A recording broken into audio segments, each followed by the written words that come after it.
with Max N. Elliott, 12401 North 22nd Street, B 304, Tampa, Florida. Phone 813-972-9237. Wednesday, February the 22nd, 1989, at his home in Tampa, with Helen Earley of the Oldsmobile History Center. Tape 1 of 2 tapes.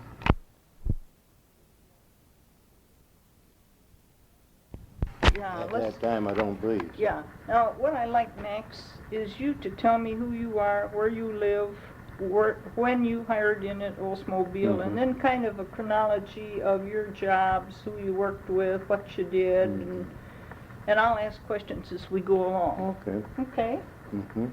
All right. Get my voice. Max Elliott, 12401 22nd Street, Tampa, Michigan. Florida. At what? Florida. Florida, right. Okay. You're still in Michigan. I'm still in Michigan. Well, I hired in at Oldsmobile in 1925, in June, at the old Division Street gate. And my brother had talked to a man by the name of Peck, the foreman of the sheet metal department, and they... What department? Sheet metal department. Sheet metal. Okay. That was along the river there, run east and west, the main. And they had a job for me, riveting on front fender filler plates that had to be riveted with a reinforcement, and they were pressing together anyway. What building was that in? And that was in Bill. I don't really know. It's the first building that along the river by the old powerhouse across the river. Okay. Who was your foreman, you know? And Peck. Peck. At that time. And who was the superintendent? That I don't remember his name. And this was June of 1925. 25. And do you remember what you were hired in at, what wage? 50 cents an hour. 50 cents an hour. Now, where was the employment office at that time? The Division Street gate. Division Street gate was the employment office.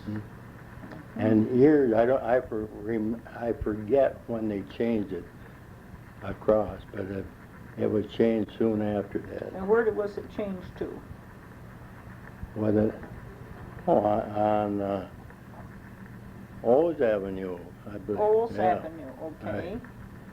In the administration building? Okay. But then I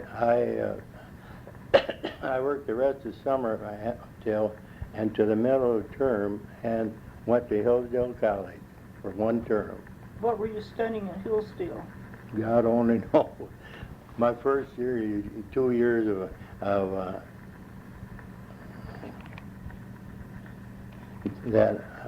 more history of art and literature and everything but what I really needed in life.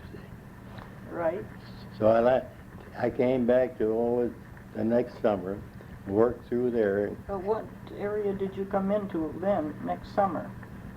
Well, I was only at Hillsdale till the following, which would be 26. But did you go right back? I went back in the sheet metal in the department. sheet metal right. area, the same boss and everything? Well, the same boss had quit, and they had another in, and I think it was Gene Rounds. Rollins? Gene Rounds. Rounds. Rounds, yes, okay. And I worked to that fall and quit again and went to Ypsilanti for that fall because a bunch of my friends were going there. Oh, to college? But I ran out of money, so it only lasted up to the beginning of the year. And from then, I worked at Rio Motor Company. What did you do at Rio? Metal finishing. Metal finishing. Do you remember what you were earning? Well, Rio, by the time I went to Rio, now I'm not sure about the progression of the time I was on these places. But real, I was making pretty good money. But that time we weren't working very good, and it was back during about the time of when the Depression began to hurt. Around 1929? Close to it. I think I was in real, and yeah, I'm getting ahead of my time. I went to Pontiac before I went to the real. I went to Pontiac the next fall, and worked back that I had worked with at the Oldsmobile. Oh, you mean you worked for the Pontiac Hired division? into the Pontiac. It was the Oakland Motor Company at that time. Right. What were you doing there? Well, there I was assembling hoods and just anything to do, and I had a lot of different jobs. What were the working conditions, Max? What were the safety precautions, too, in the plant? The safety precautions were lousy. And I can remember, the first thing I remember is the restrooms were in such deplorable state. I mean, you could smell them all over the place. And the working condition, they used fish oil for treating the metal, and you'd get that into your clothes and you couldn't get it out, and your clothes would all be rust stained from the sweat and condition of the oil. But then I went from the real, or from there back to a body shop. I apprenticed in a bodybuilding shop. In Lansing? No, this is in Pontiac. Pontiac. And I got through that, came back and worked in a body shop in Lansing. Were they building automobile bodies? Yeah, well, this was repair work. Repair work. Yeah. Okay. And it was, I worked there. Then time began to get pretty tough. I went to worked at Gibson 1 year, or a year and a half or so, in Greenville. Or the refrigerator company? And that was a refrigerator company, and I was dinging on paint. Of course, that's knocking the dings out of unpainted refrigerators, what it actually was. And from there I went to a body shop in Greenville, and then from the body shop I went up to Mount Pleasant. I was in a body shop up there for a while. It's still in Michigan, and anyway, I eventually got back to the real, and You remember what time that was? And that was about. Well, wait a minute. Before I got back to the real, I'm getting all confused on this thing. But in '33, I got back into the Oldsmobile. 1933. Okay. And What area were you hired in then? I think I was getting 81 cents an hour. Okay. In what part of the plant? Sheet metal. Sheet metal. And at that time, I was an experienced metal finisher, experienced repairman, experienced just about everything in the metal line. Who was your foreman? And the foreman was Gene Rounds there and Bud Fisher. Now, I'm not sure in which relation they were. I worked for them all. I worked for Dykstra. He was a superintendent. Is that John? Jim. Jim Dykstra, okay. And, or Jim, and I know both of them. Jim and John, so I'm not sure. Okay. And, but the one was it was Jim. Jim. I'm pretty sure. That Okay. was our superintendent. And the other was in the drafting room. Were you under the production manager then, your department? I was still in production, right. Right. And I worked, I did an awful lot. I did an awful lot of repair work. What kind of repair work would you do on the Well, sheet metal? at that time they had a lot of amateur help. At that time the plants had been down pretty bad, and they needed finishers and welders and the whole deal. So many of them had come in without lacking the experience that they really needed to produce. Well, I had accumulated enough experience, so I got an awful lot of job. I worked on the hood line and repair line. And Okay, now how would you repair, what kind of repair would you have to do on the hood? Well, bad dings. I mean, maybe they'd be twisty and things that you can't, that the ordinary finisher cannot finish. A repairman corrects it, I see. makes it saleable. And then the war. Now, you worked on this repair of the sheet metal all through the 30s until early 40s? Well, actually, it was when they started doing building guns and stuff, and I forget it seemed to me it's 39, but I'm not sure of that. Okay. And I went over on the millwright. Okay, who was your Yeah. boss there? Couldn't talk very plain, but Remember what building that No. was in? it was I can't even tell you what building it was. That's a long time ago. Yeah, Max, to get back to this repairing, like hoods and fenders, what would they do? They would pull a car, the line was a moving line? No, the hoods and fenders are all in the bare metal and stuff that have hadn't not been put have together not yet. been assembled or put together. I see. So they were repaired before they actually... Well, they come over our finishing line, and they're finished, but and some of the stuff requires more work than they can do on the normal finishing. Repair people do that. So were you working on a moving line, or were these No, parts? not on repair. They have the moving line, but mostly with the fenders, they had bucks at that time. I don't know what they've got now. Bucks?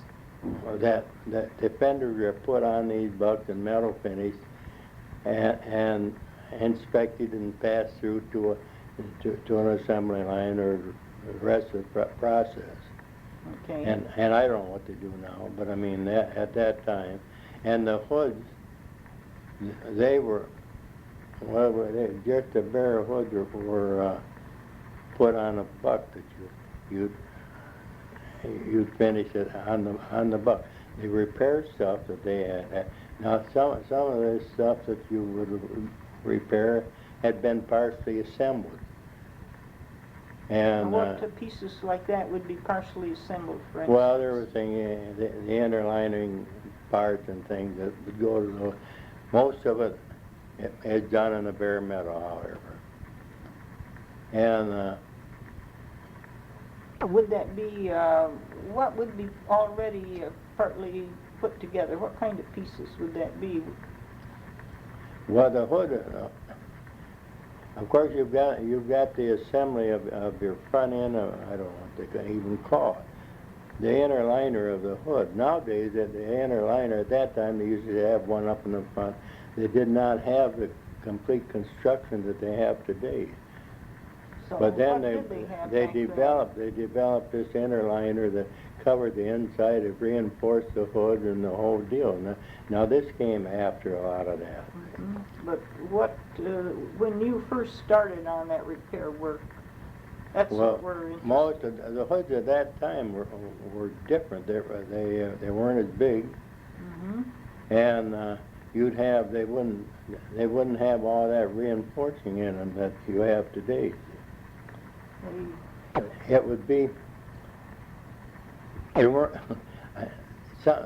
You used to get a lot more dings in the hoods. They were mishandled, a lot of them. A lot coming through the presses. They'd get dirt in the presses when they'd strike or draw the hood, and they needed repair. Now, when you say draw the hood, you mean stamp the hood? Stamp the hood. Right, okay. I say draw because you're. Sure. And they. Now where do we go from here? Well, then we went. Then they began to closing down. I was left in the department when most everybody out of the sheet metal department had been transferred into war work and into other but they still had this sheet metal stuff and to complete. Finishing up the cars? Right. Well, not the cars. Oh. That they were, but I mean, I wasn't involved in that. That's over in the assembly line and that and around the rest of the plant. But in our and supplied parts and things for the hood or the fenders that have been or the cars that have been made up to that time. I see. But they could, and so there were just a few of us that were left. How many, 3 or 4? Well, I wouldn't know. In our division, in our plant, we're probably over 3 or 4, yeah. Mm-hmm. And but I was transferred from there over on with the mill. I worked with the millwrights. And after leveling the machines for there was welding machine, millwrights, and milling machines, and grinders. Just about everything you can imagine had to be leveled and staked to the floors. New equipment. Now, was this equipment being used to make the guns and To cannon? make the guns and the equipment of war work. Mm-hmm.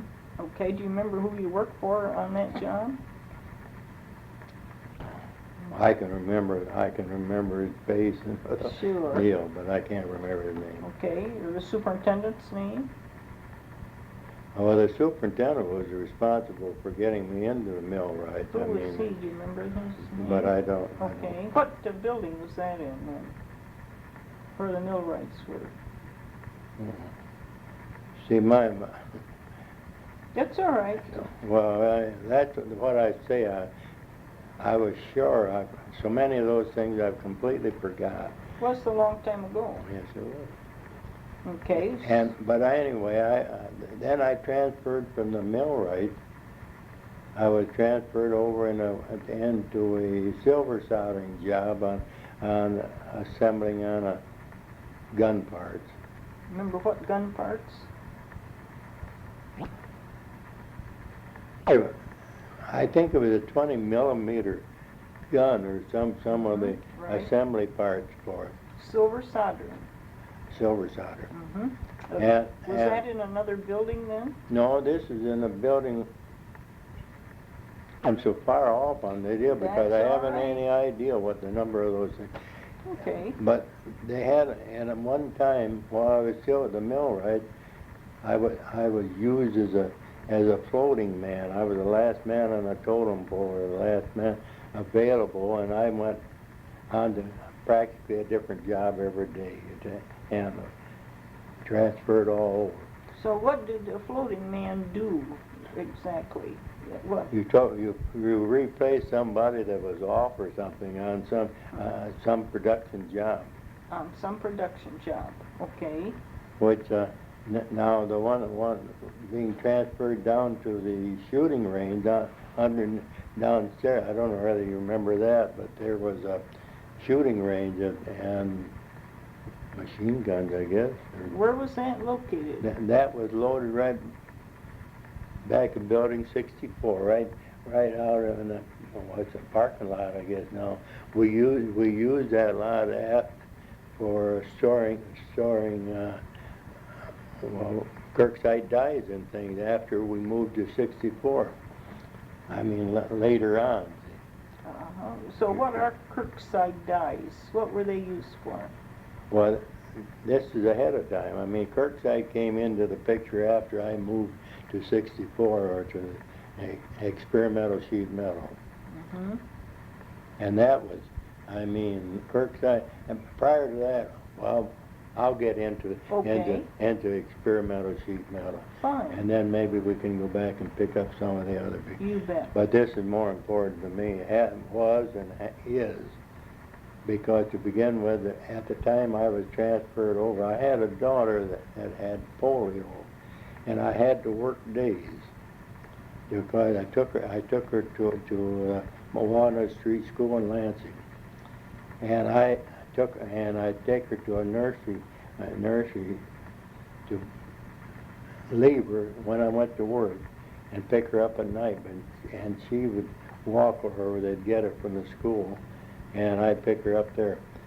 And so I had to work days. Well, it sounds like a sales pitch, you know, if you can't work nights because you've got a daughter that, and they thought that I was playing the angles.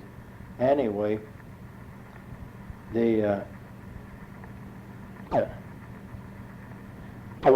well, this job opened up in experimental sheet metal for a welder on days. They were just reopening the sheet metal department kind of towards the end of World War II. That was in building 64? 64. And there were 7 in the department at the time I went over. Who was the boss there? Neff was the superintendent, Elgin Neff. Floyd Johnson was the foreman. They had a group leader, Fred Johnson, no relation. And they had I went in as a welder. And they had Bob Babchinski was a hammerman. Now a hammerman was at that time was extremely important in experimental work. It's a strap hammer, and they would form these sheets of sheet metal over a hammer and fit it to a hammer form and make the original hoods and fenders and the whole work.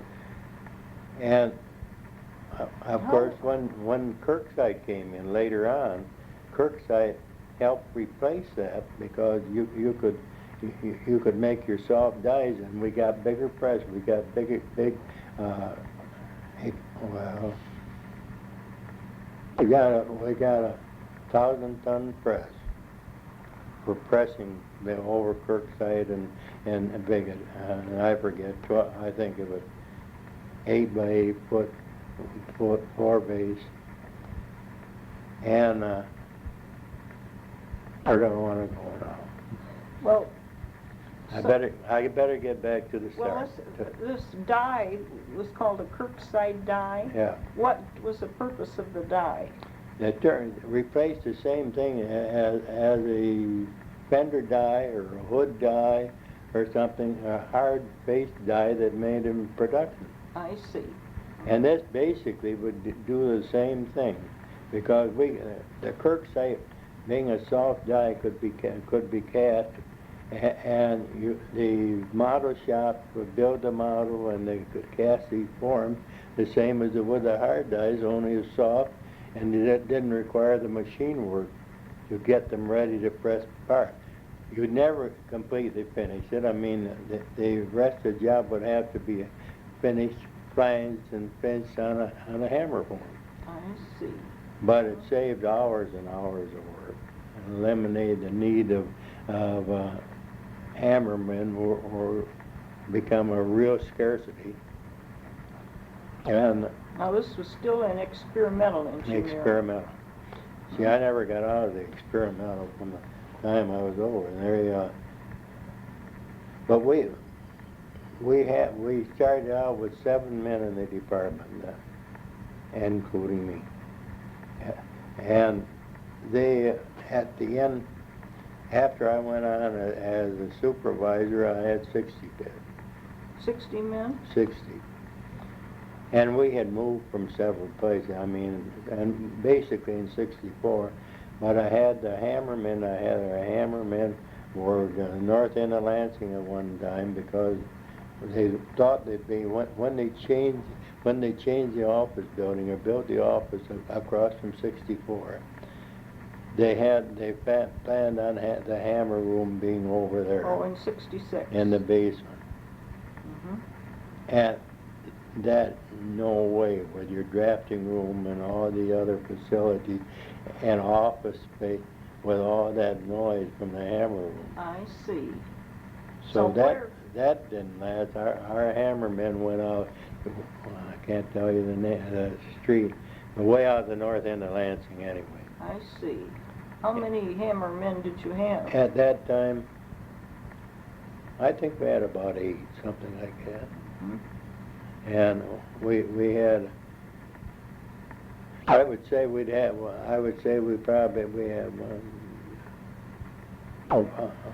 I'm guessing now because I don't really remember, but we had their helpers and the hammermen, but we were down to, I believe, on the north end of Lansing, we were down to, I think, the 2 hammermen and their helpers, but we had trained a lot of apprentices that were able to handle a lot of that work and develop into the work.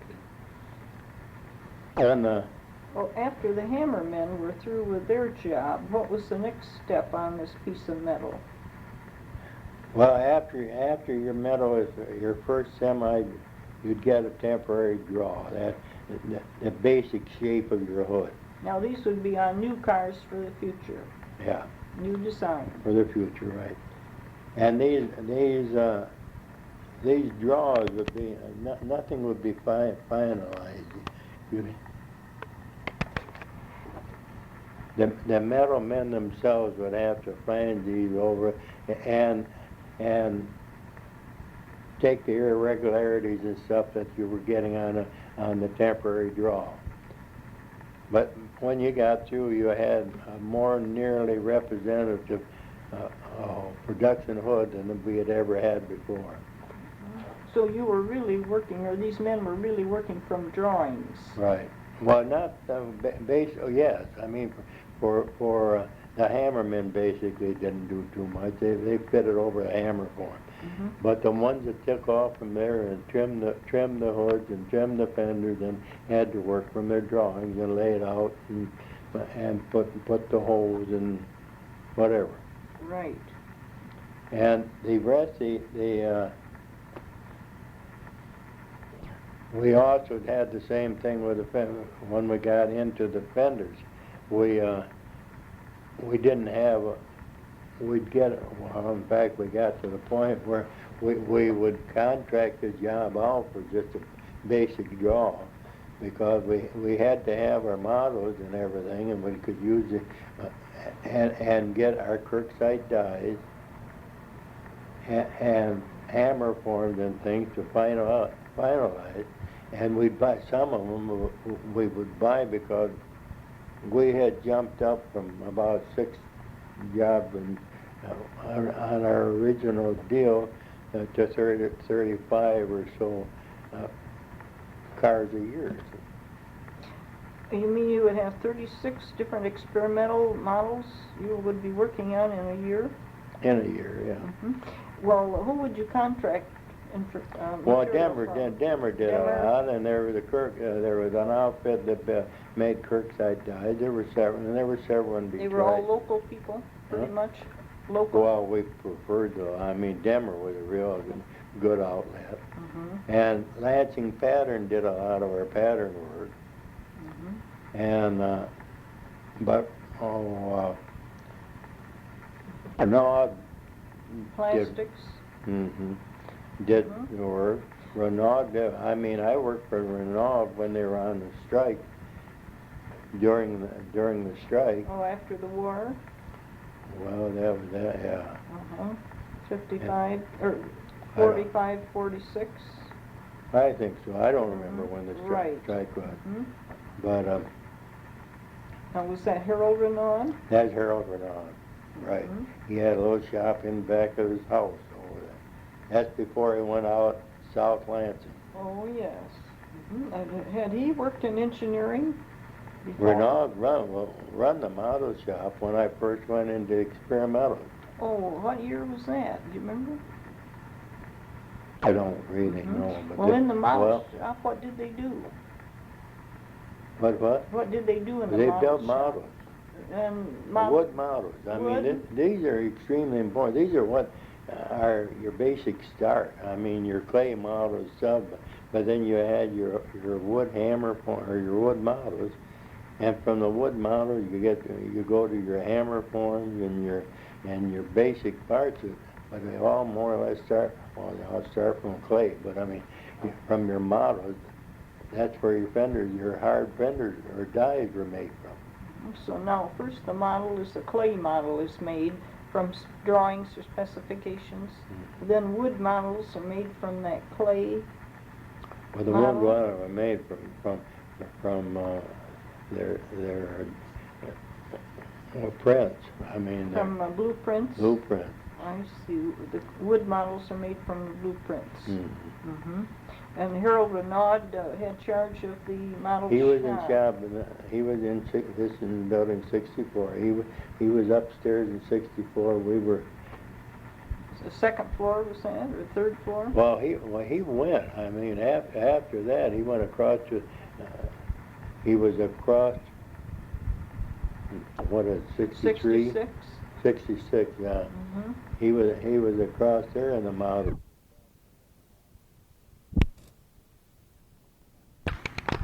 Okay. Now. Yeah, Harold went during the war. Had his model shop. I had his shop in back of his house. He had quit then. Steve Kish was the foreman in the model shop. Steve Kish. Yeah. Okay. And then Steve started his own business. And I can't remember. There's an older guy that run the place for them then, but I don't remember his name. He retired and went to Florida, came to Florida, but I don't know where he had an orange orchard. And that was still in building 66 on the second floor? No, that was 64. 64 on the second floor? Oh, yeah, when Harold Renaud was there, when Kish was on it. Okay. And then so many things. There were so many things transpired in a short length of time. You see, we went from a comparatively non-entity of 7 people in a department to 60 people, and we had our template makers. Your template It seemed to me we had 10. I think we had 10 template makers. What is a template? Now, a template is entirely it's made from your wood hammer, or not hammer form, but wood models, and your templates are cut at every section at different. Oh, I'd say 5-inch sections. They cut templates where it's important. So you maintain, and that's used for coloring dyes or shaping dyes or making their steel, to checking it when they're surfacing the parts. And Case came up with a series of templates that would hold the templates also. You had all your shape with your templates held in any, so you could find any section on the model that you needed to check. You could get the template for it, would be off your charts. I see. And there were, you see, Lansing pattern. Of course, Case worked the Lansing pattern, and Fred Johnson, Case, and there was a man by the name of Brown. He was also in the original sheet metal department on production when I first went to the Oldsmobile. He ended up working for Renaud. And then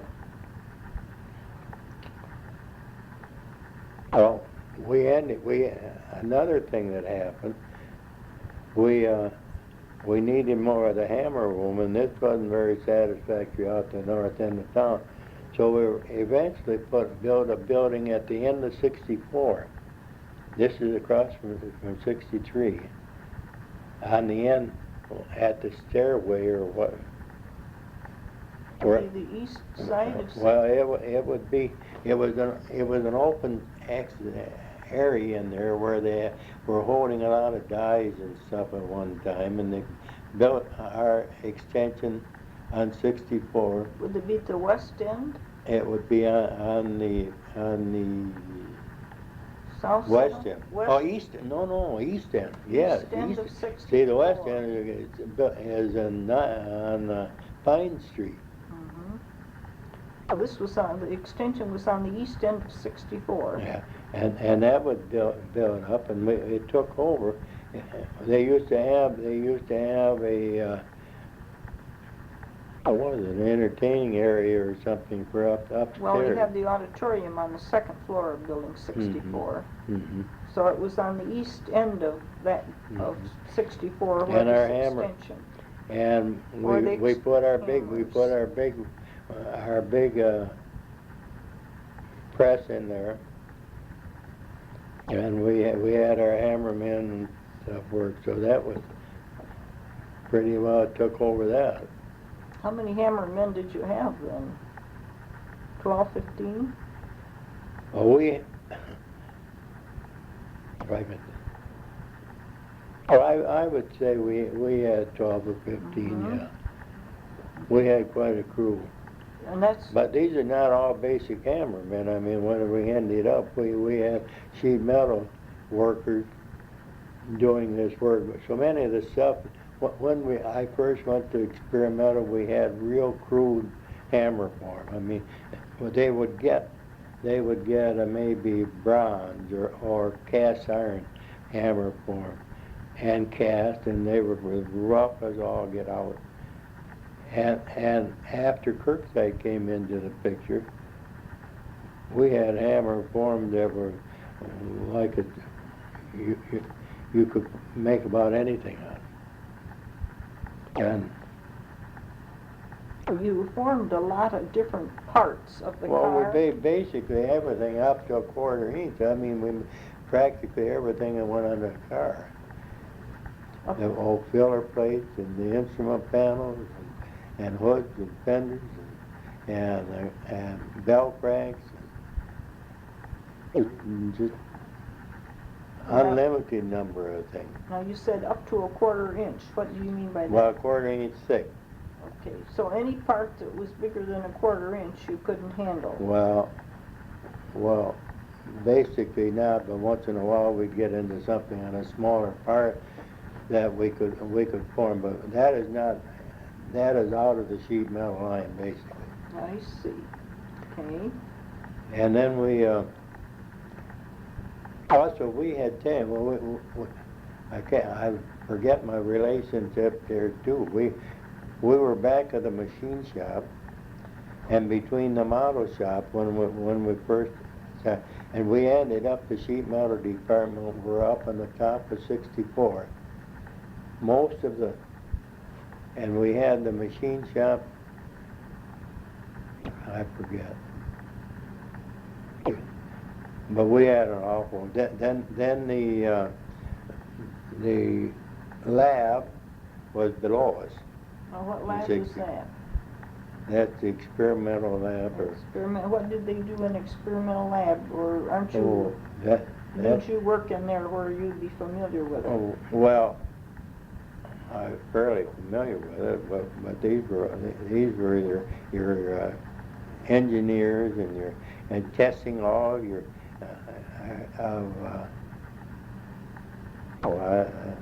all kinds of tests of different parts. Extensive tests, testing their reliability and their endurance and on engines primarily. These are all engineers that were doing the work. Engines on stands. Some of them, yeah. I mean, they had about everything you could imagine, and that was tested in the Oldsmobile line. Well, what do you remember the name of the supervisor of the lab?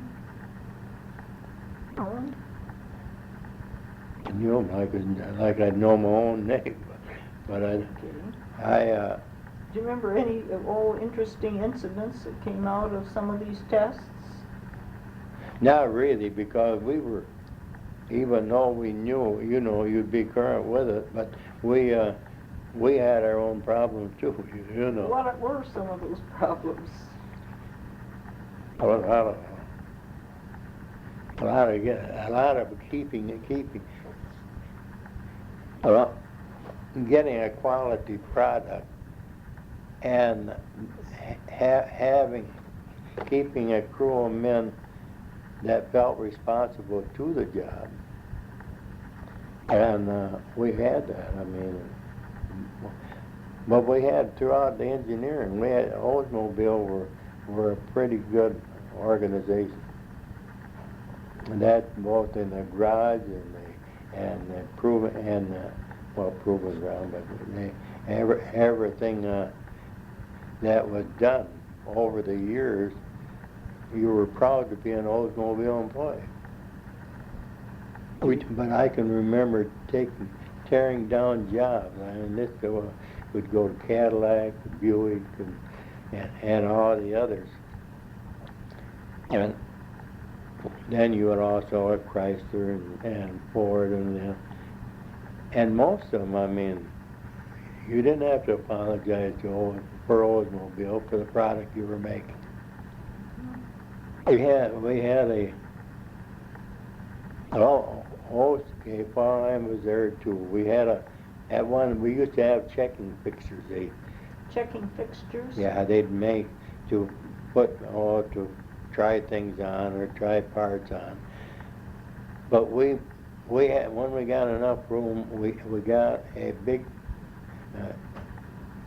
checking plate, surface plate, and we built this checking fixture so we could build the fenders and hoods and the whole front end assembly on the checking fixtures and check them out with your with your gauges and everything to make sure that you had everything on the money. And if they were having problems with the any part, we could find what the problem was through checking it out on the plate. Oh, yeah. And prior to that, they didn't. I mean, they had the plate sitting on the floor, low plates, and they'd put. In fact, it was kind of a hammer and tongs business for a good many years. To make it fit? To make it, yeah. Mm-hmm. Bull strength and awkwardness and tubivores. Well, this checking plate, was that an electronic thing? How did that work? We on a surface plate, we'd build like you'd build your whole front end assembly. Like you're starting out, you'd have your filler plates and your fenders and all your parts that assemble into your front end assembly that everything attached to. This was all built together and checked out, and the dimensions are checked and everything else. So you'd know that one part that you put a part on, it was going to fit. And if it didn't fit, you knew why. And that was checked before it ever got into production. Prior to that, for a good many years, these parts went to production, and they were terrible fitting problems. Well, that checking plate was a Very significant crucial. move forward, wasn't it? Mhm. What year was that in? Would that be about 1950? Was that after the rocket engine? Well, I can guess at that 67. Around 57 maybe. 57. In there someplace. Okay, 58. I can only gauge that from when I retired. I retired in 67. You retired in 67, and after, what would that be, about 40 years? 30 years? Well, I think I was in an experiment of 20 years, I believe. 20 years. Because I had 35 years of retirement. Did you retire, Max, because you wanted to retire, or because there was an opportunity on a new type of retirement program, or? Well, I had a brother died at 62. I had a brother died at 56, and I had another brother died at 64. And I was reaching 60 years of age. Mm-hmm. And all the people, not only my brothers, but people around me were getting ready for retirement. And I decided that there's some things I'd like to do and some things I'd like to see. and I didn't feel that I was really gonna make it there. Not only that, that the problems as well as you accumulated more responsibility, more things. Instead, it seemed to me that right up to the end, and then all once you lop it off, and you haven't any responsibility at all. But you've got a lot of it up to that last day. And it seemed to me that there should be some way of curbing that, tapering it off a little bit. Mm-hmm. But I think if you do that, you probably lose your incentive and lose a... Perhaps so. Who was your boss when you retired in experimental engineering? I can't... The one that took Neff's place,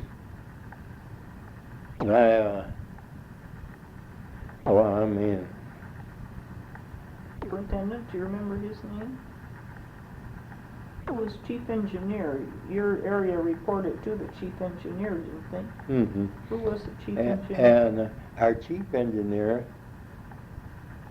what's the one that the president of Bob Stemple? Semple, Semple was working in the lab during my time, and he was a real sharp prospect. Mm-hmm. And there were also Dorsheimer in there? Dorsheimer? Mm-hmm. Yes, sir. He was in the lab. He was in the lab too. But he was one of my bosses, yes. Okay. What about Frank Ball? Harold Metzel. Harold who? Metzel. Oh, yes. He was assistant chief. Belts was... John Belts. John Belts, huh? What kind of a man was Mr. Belts to work with? I liked the guy. Mm-hmm. But even when I first went to engineering, he was in the lab. Oh, yes. But sharp and on the ball, I thought he was top. Mm-hmm. What kind of a man was Mr. Metzel to work with? I never was really that real close with him. Mm-hmm. He was more, there's other contacts in between that I never had much contact with. Mm-hmm. Lowell Kintig? Who? Lowell Kintig? Oh, God, wait a minute. Maybe. I have to place him. George Hirschman? Gilbert Burlow? Burrow, yes. Was a top engineer, was a top engine man. Mm-hmm. It seemed to me he died before I got out of there. You may have. What about Gib Butler? Who? Gib Butler? Don't remember him. Okay. You, Jack Wolfram? Wolfram, yeah, you top man on the totem pole. Did he come over into the experimental engineering often? Well, he came around to surprise me when I was a foreman. What time was that? Well, I would have been at open house. Do you remember the time that the engineering had open house? Oh, right after they'd opened Building 66? Right. Yes. Mm-hmm. We had the sheet metal, and Wolfram came around and met all the foremen, and but made an inspection of the whole work. Mm-hmm. But what surprised me that he knew you all. He knew all of you and all of your record and the whole deal. And of course, understandable, he had it at his fingertips. Mm-hmm. Was he a nice person to work with? Your experience? Well, I never had any problem. You see, most of my contact would have been with my superintendent. Mm-hmm. You don't remember the name of your superintendent when you retired? That's okay. Let's get back to Harold Renaud. Now, in your experimental engineering, did you work on plastics? Well, yes, after, to a certain extent. Well, I'm with Renaud. When I was Renaud, we were up. I was welding for Renaud at the experimental, and we were making fixtures and plastic fixtures Now, what would plastic fixtures be? for checking fixtures, for I checking see. parts. See? Mm-hmm. And we made a lot of those during the strike because, and Kish did a lot of that. And, oh, I see, Kish. Steve Kish, yeah. Mhm. Well, now you say during the strike, Max, that was you were allowed to come in and work during the strike? Well, there wasn't anybody. I mean, all the Oldsmobile were down. Yes. Oh, so where were you working then? Well, I was in experimental sheet metal. But I mean, were you allowed to come in the plant and do your job? Oh no, we were over. We did it at Renaud. Renaud's place. Right. I see. In the building behind his home. Behind his home. But you were working on Oldsmobile work. Mm-hmm. I see. And this was always, of course, there was a big deal. I mean, if you didn't do this, the strike would have been a lot more important than it turned out to be. But, I mean, it could have dragged on for days, and they were going to get it done. They had to get it done in order to produce for the next year. So you were working on I was working. on what parts? Well, really, there wasn't parts. I would be working on checking fixtures and working on fixtures to check all your local. We also made some hammer forms and stuff for Hammer forms and checking model, fixtures. Now yeah. these were plastic items. right, basically, yeah. Mm-hmm. And You had to have your steel reinforcements or your tube reinforcements, so the position on the floor. If you had fenders or hoods or whatever you were checking, you'd put it on a checking fixture to check it and make it sure it's right. I see. Well, Max, now where did the idea for the designs that you were experimenting with come from? Well, of course, that would be mainly from your engineering or your clay models and stuff is where the original. Who originated the clay models? Well, that goes back to the proving ground or to Okay. General Motors. I mean, Okay. although the clay models were made in the model shop too at Lansing. Mm-hmm. But the idea for a new, say, a new design in the fender or a new design in the hood, that came from someplace else. Oh yeah, what we were, when we got into the picture, we had printing things to work by. Okay, you were just implementing Right. the design. What was already designed. I see. We didn't do any of the Okay. designing. What happens now, say you got this wooden model made.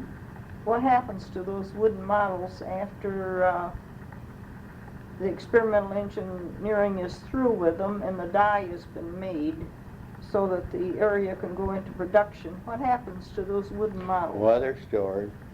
They're stored? Where are they stored? Well, I couldn't tell you now, but I mean, that we used to You have. didn't ever toss them out? You didn't ever scrap them Oh, out? sure. Our hammer form and thing would be scrapped out. And the thing, that was the biggest problem with our hammer form. We didn't have room to store them. And if the Kirk site was all right, we could store them outside and they'd be okay. But if the hammer form happened to be out of wood, and it was stored outside, and then you had to go back and make some more changes on the thing, you were in trouble. because they've warped out of shape and everything else. How big would these hammer forms be? Say they're made out of wood, how big would one of those units be? Well, they fit the inside of a fender. Okay. Now you'd mentioned storing these Kirkside dies in that old tunnel where they used to test the cannon. Are those Kirkside dies? Well, I still don't know in there? at that time. They had, there were, I think probably those were were hard dies. I know a lot of forms and stuff were checked. I don't remember what, I didn't have any responsibility for that, Right. but although I know that was used For storage yeah, of, do you think lot of that, is that storage area still there? oh no, it's built, the hammer form building is there. Now the extension of 5064. I see, okay. Then there was quite a bit of scrap that would go out from experimental engineering, wasn't there? Well, I don't know just exactly how you mean that. What? Well, I mean, if you couldn't store these wooden things outside, you'd have to store them inside, Right, wooden right, molds. okay, You'd have to store them. But suppose you weren't going to use them again. Would that? How would you scrap out wood like that? Well, actually, there was the only thing that that of course your hammer form, once you got on through a season of usage, they wouldn't be any good anyway. Most of the wood hammer form, because they weren't built for any quantity. When we were going with our wood hammer form, we probably wouldn't make over maybe 5 or 6 fenders, maybe 10 would be the limit. Then, but what would you do with these wooden forms when you scrapped them out? Can you reuse that wood into something else? They're gone. I mean, Would it be just burned up or? well, I don't really know. I I don't know who takes care of it. What kind of wood were they made of? Well, most of that they had hard wood. Some type of hardwood. Mm-hmm. I see. Okay. Because I don't really know what they do. I know it was really essential to have where you're going back to hard dies and stuff to be able to have your old models and things to check back on that. So some would be kept as a reference Mm-hmm. in case they wanted to use them again, perhaps. Which of your bosses would you say was maybe the best one as far as you were concerned? Well, I think really wasn't my boss, but Temple was a real good man. John Belch was a real good man. Jeff was a good man. Johnson was a good man. I taught the poorest. Of course, Dykstra was a pretty good man. There was another one down the line. I can't even. That was a superintendent of mine, but I can't remember his name when I was back on production. But most of the supervisors in the experimental were pretty good. Remember any labor problems? Other than that strike, of course. The biggest problem I had, they used to nudge me, is that I thought that maybe I made too many concessions for a lot of for the employees, to the point where the employee can come in and pick up a newspaper and read the newspaper during working hours, and that came through with the idea that he was doing them a favor coming to work, whether he did anything or not. And I never could get, because I was the old school. When we went to work, you were you got your job from your responsibility.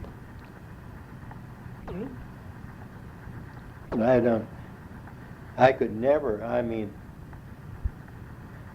another thing that was always a little bit, I was against, in that you have a class of people working for you, and you probably got, you have a setup that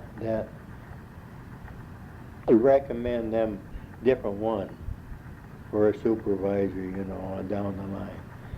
Maybe you've got one man that's outstanding, and here you've got another man that well, maybe he isn't half as good as this other man, but he shows improvement for your top man. This man could never get up to the level of the other man, but it looks like this man isn't progressing, and this one is. So if you're up reading the recommendation, you're picking a man down the line that really isn't entitled to be picked ahead of the other one. I see you then supervise both hourly and salaried people. Mm-hmm. How would you make a decision on that example you just gave?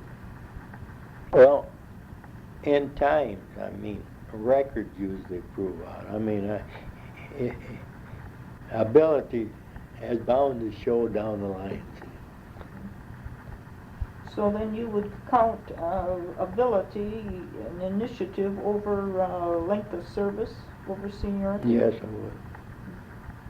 Ever have any problems with with an individual if you would, say, move one man ahead of another because the man you'd moved had showed initiative and ability that the other didn't?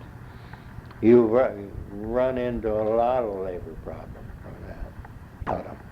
That was a big, of course, my feeling, when the union came into the shop, we dearly needed it.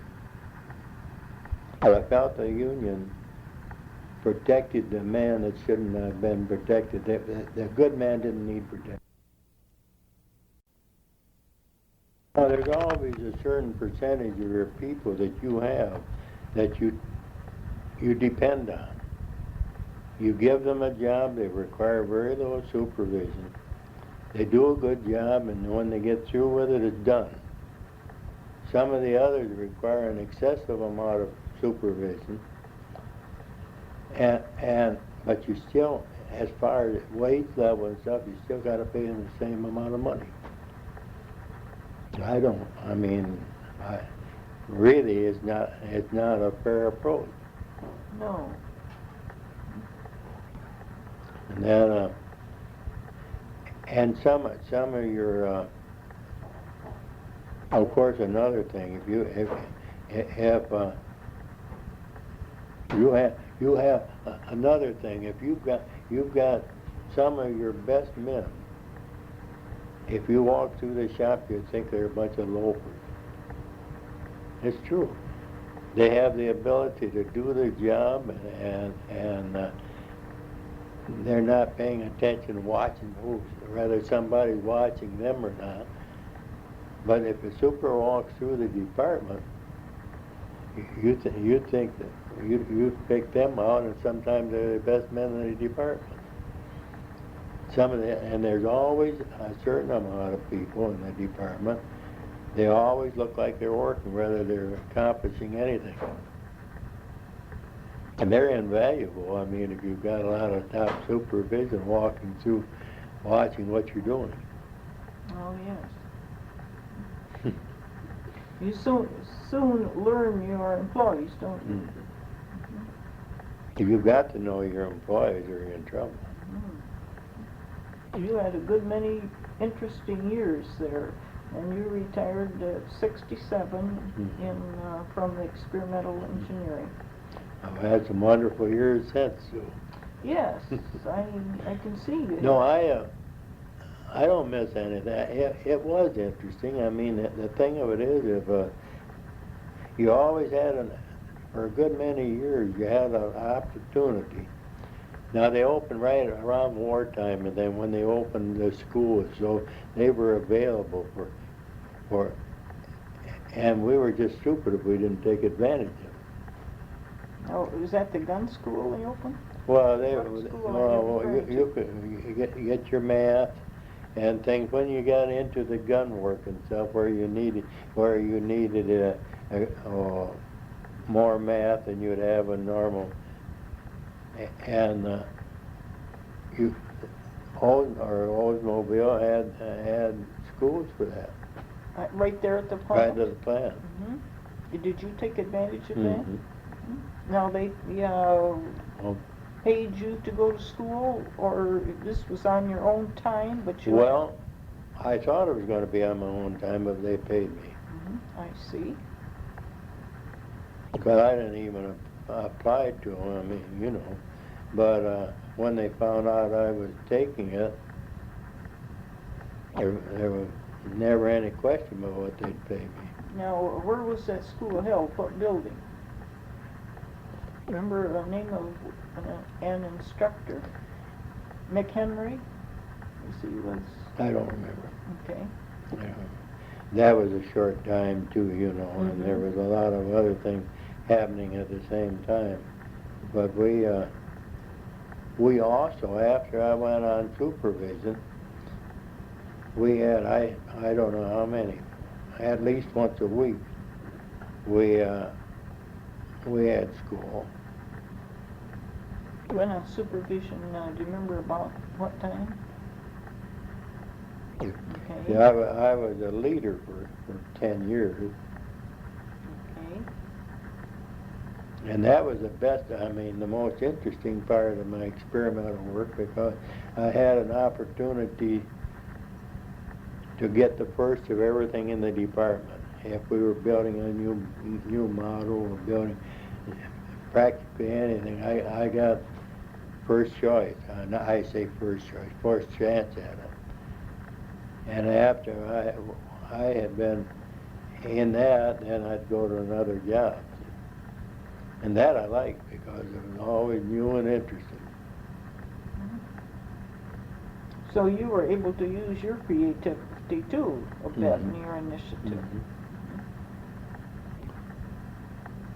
Well, Max, have we run through your career? Do you think of something else you'd like to add? Well, really, I like to stay healthy for the rest of my time. I think so too.